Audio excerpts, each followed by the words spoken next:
প্রতি সংহতি জ্ঞাপন করছি। আপনারা দেখেছেন সাম্প্রতিক সময়ে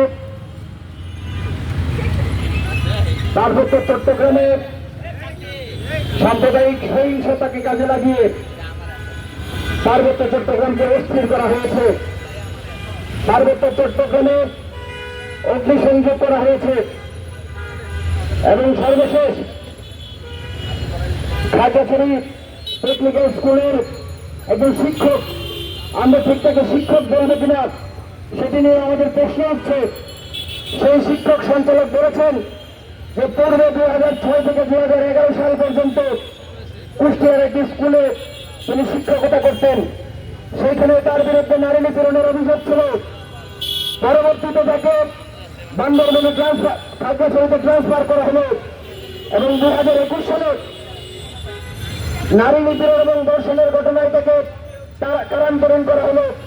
আমাদের আজকে প্রশ্ন, তাকে কারাগার থেকে কোন হিসেবে বের করা হলো, তাকে কিভাবে জামিন দেওয়া হলো এবং এই ধরনের একজন দোষী তিনি কি করে এখনো তার শিক্ষা প্রতিষ্ঠানে বহাল তবিয়তে ছিলেন, সেই প্রশ্নটুকু আমরা রাখতে চাই। এবং যে ধর্ষণ কাণ্ড করেছে তার পরবর্তীতে আমরা দেখলাম যে বিক্ষুব্ধ জনগণ, হয়তো পাহাড়ের আদিবাসীরা হয় বাঙালিরা, মব লিঞ্চিং করে, মব ইনজাস্টিস করে সেই শিক্ষককে পিটিয়ে হত্যা করেছেন। আমরা যেমন এই ধর্ষণের ঘটনাকে আমরা বিচার চাচ্ছি, আমরা বিক্ষুব্ধ হচ্ছি, ঠিক একইভাবে এই মব লিঞ্চিং এর মাধ্যমে এই মব সৃষ্টি করে যে দর্শককে পিটিয়ে হত্যা করা হয়েছে তার বিরুদ্ধে আমাদের স্পষ্ট অবস্থান ব্যক্ত করছি। আপনারা দেখবেন যে গত 5ই আগস্ট ছাত্র জনতার ঐতিহাসিক অভ্যুত্থানের মধ্য দিয়ে আমরা একটি স্বৈরাচারী দুঃশাসনকে আমরা এই দেশ থেকে বিতরণ করতে বাধ্য করেছি।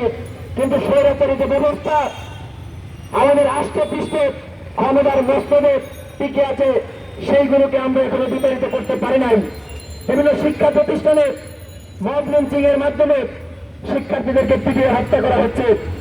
আপনারা দেখেছেন যে রাজশাহী বিশ্ববিদ্যালয়ে একজন সাবেক ছাত্র নেতাকে মব লিঞ্চিং এর মাধ্যমে তাকে পিটিয়ে হত্যা করা হয়েছে।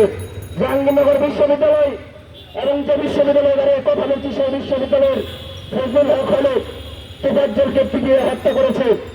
আমরা এই ধরনের ঘটনা সহসায় দেখছি। এই ঘটনাগুলোর প্রতিকার করার জন্য, এই ঘটনাগুলোকে নিয়ন্ত্রণ করার জন্য বাংলাদেশের যে যৌথ বাহিনী নিয়োগ করা হয়েছে, সেনাবাহিনী, পুলিশ, তারা বড় বড় আলাপ করছেন, তারা আইন শৃঙ্খলা পরিস্থিতিকে নিয়ন্ত্রণ করছেন। যদি তারা নিয়ন্ত্রণই করেন তাহলে শিক্ষা প্রতিষ্ঠানগুলোতে এইভাবে যে বিচার বহির্ভূত হত্যাকাণ্ড হচ্ছে তার সুরাহা কেন তারা নিশ্চিত করতে পারছেন না? কেন প্রতিনিয়ত পাহাড় সমতল উত্তাল হচ্ছে? কেন পাহাড়ে আগুন জ্বলছে? পাহাড়ে কেন আমার বোন দর্শিত হচ্ছে? কেন আমার আসলে একজন শ্রমিক গত 3 মাস যাবৎ তিনি বেতন পাচ্ছেন না? সেই বেতন তার ন্যায্য চাওয়া, সেই ন্যায্য চাওয়া যখন তিনি চাইতে গেলেন তখন তার উপর সেই যৌথ বাহিনী গুলি করে হত্যা করেছে। আমরা দেখেছেন 27 বছর বয়সী একজন মানুষ, হয়তো আমাদের চেয়ে 2 বছরের বড় হবেন বা কাছাকাছি বয়সের হবেন।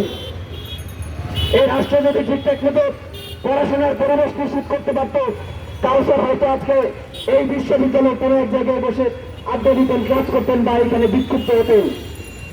সেই ব্যবস্থা এই রাষ্ট্র করতে পারে নাই। সে তার জীবিকার তাগিদে গার্মেন্টস ফ্যাক্টরিতে কাজ করে, তার হয়তো সন্তান আছে, পরিবার আছে, সেই সন্তানের মুখে তিনি খাবার তুলে দিলেন। গত 3 মাস যাবৎ একটি মানুষ বেতন পাচ্ছে না, সেই নিয়ে কোনো আলাপ হচ্ছে না। গত 3 মাসে আমরা হাসিনা সরকারকে উচ্ছেদ করেছি, হাসিনা ইন্ডিয়া গিয়ে বসে আছেন। আবার আরেকজন বিদেশ থেকে এসে বাংলাদেশের দায়িত্ব গ্রহণ করেছেন, নানা পদ পরিবর্তন হয়েছেন, কিন্তু আমার কাউন্টার ভাই গত 3 মাসে কোনো বেতন পেলেন না। সেই হিসাবে আমরা করছি না।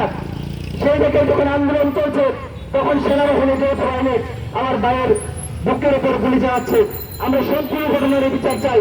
আমরা বলছি যে পাহাড় এবং সমতলে আমরা সমান্তরালে লড়াই করতে চাই। এই যে বৈষম্য বিরোধী আন্দোলন হয়েছে, যে কর্মসংস্থানের লড়াই ছিল, এই আন্দোলনের ছাত্র জনতা যখন রাস্তায় নেমেছিল তখন 25 জন শ্রমিকও কিন্তু আমাদের এই আন্দোলনে নিহত হয়েছেন। সেই শ্রমিকরা যখন আন্দোলন করছে তাদের আন্দোলনের প্রতি আমরা সংহতি জানাই। ওই আন্দোলনের ছাত্র শ্রমিক কে আদিবাসী কে বাঙালি সেটি আমরা বিবেচনা করি নাই, একসাথে আমরা লড়াই করেছি। তাই আমরা বলতে চাই যে এখানে এই সংকট হোক, সেই জায়গায় আমরা একসাথে লড়বো এবং যে অন্তর্বর্তীকালীন সরকার এই দেশ পরিচালনা করছে আমরা তাদের চোখে চোখ রেখে বলতে চাই যে আপনারা খুবই সাবধানতার সহিত যে গণ আকাঙ্ক্ষা নিয়ে যে গণমানুষের ভালোবাসা নিয়ে আপনার রাষ্ট্র ক্ষমতায় আসীন হয়েছেন, সেই গণমানুষের ভালোবাসা সেই গণমানুষের আশা আকাঙ্ক্ষার প্রতিফলন আপনারা যথার্থভাবে করবেন এবং আপনাদের যে ঘুম সেই ঘুম আপনারা দ্রুতই ভেঙে ফেলুন। না হয় পরিণতি কি হতে পারে সেই পরিণতি আপনারা 5 তারিখে দেখেছেন। কথা আর বাড়াবো না, আমাদের আদিবাসী ভাই বোনেরা কথা বলবেন।